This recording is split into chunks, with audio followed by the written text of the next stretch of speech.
Weed control facts: winning the battle of the weeds. Keeping your landscape plantings, flower beds, and nursery crops free of weeds is a battle, but if you approach it with a strategic plan, you will prevail. In order to develop a plan, you first must understand how weeds work, and what kind of weeds you are dealing with. Basically, weeds grow either from seed, or they reproduce from their roots.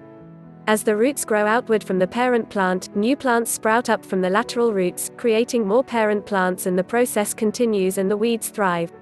Weeds that tend to reproduce from the root are usually more difficult to control. Weed control facts. Weeds are plants, and they function just like the desirable plants in your yard.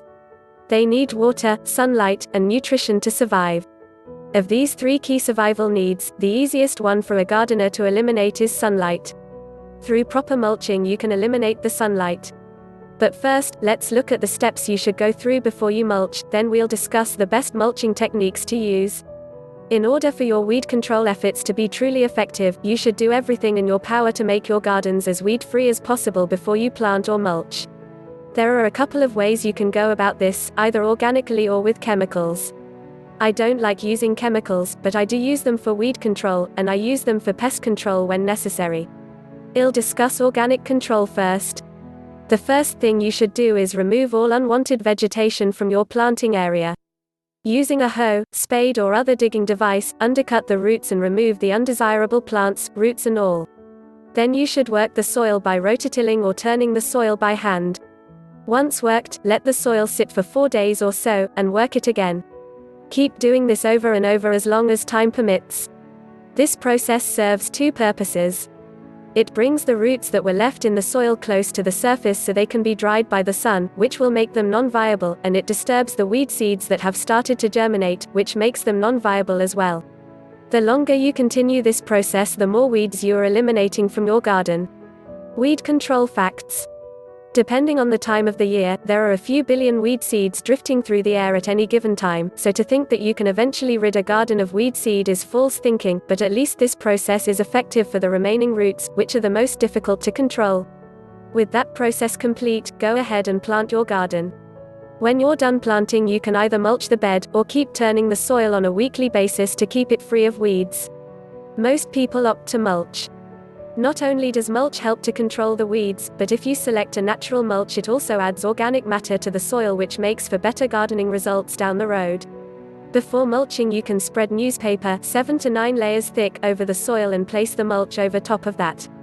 The newspaper will block the sunlight from reaching the surface of the soil and help to keep weed growth to a minimum. The newspaper will eventually decompose, and not permanently alter the makeup of your garden. Paper grocery bags also work well, so the next time you hear paper or plastic, you'll know how to answer.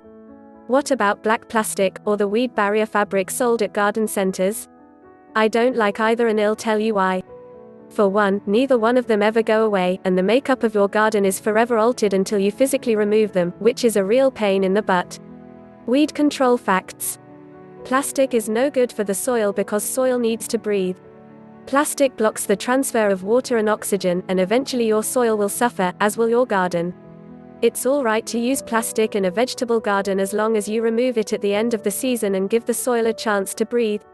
Weed barrier fabrics allow the soil to breathe, but what happens is that when you mulch over top of the fabric, which you should because the fabric is ugly, the mulch decomposes and becomes topsoil. Weeds love topsoil, and they will grow like crazy in it. Only problem is, they are growing on top of the fabric, and you are stuck with a ton of problems, like a weedy garden, and a major job of trying to remove the fabric that is now firmly anchored in place because the weeds have rooted through it. Weed fabric is also porous enough that if an area becomes exposed to the sunlight, enough light will peek through and weeds below the fabric will grow, pushing their way through the fabric. I don't like the stuff.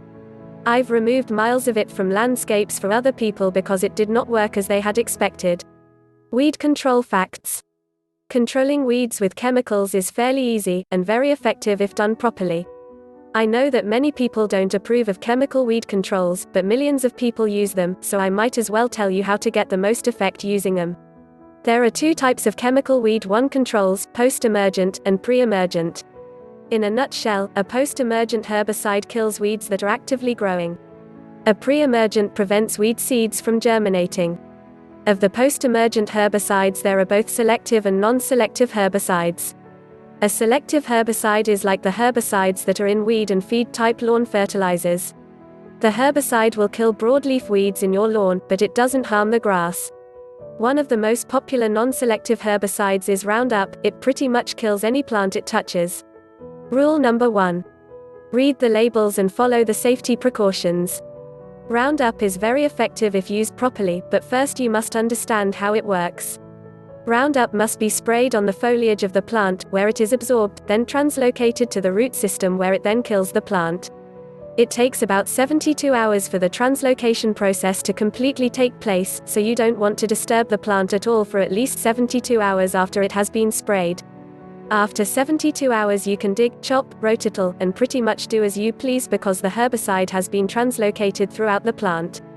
The manufacturer claims that Roundup does not have any residual effect, which means that you can safely plant in an area where Roundup has been used. However, I would not use it in a vegetable garden without researching further.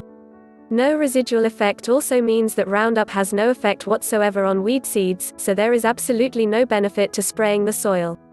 Only spray the foliage of the weeds you want to kill.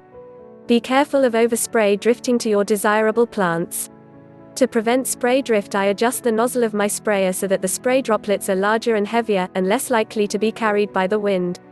I also keep the pressure in the tank lower by only pumping the tank a minimum number of strokes.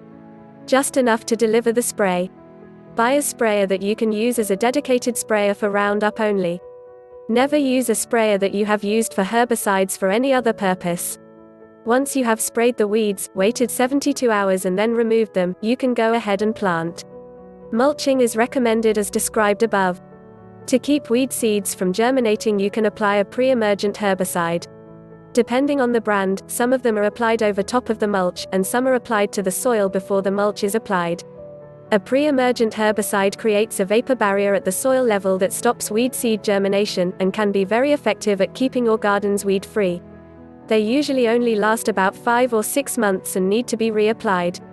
Visit a full-service garden center and seek the advice of a qualified professional to select the pre-emergent herbicide that will best meet your needs. Never use a pre-emergent herbicide in your vegetable garden, and be careful around areas where you intend to sow grass seed.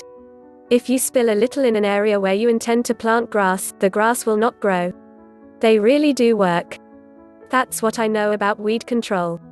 Read this article several times. Your success depends on getting the sequence of events correct.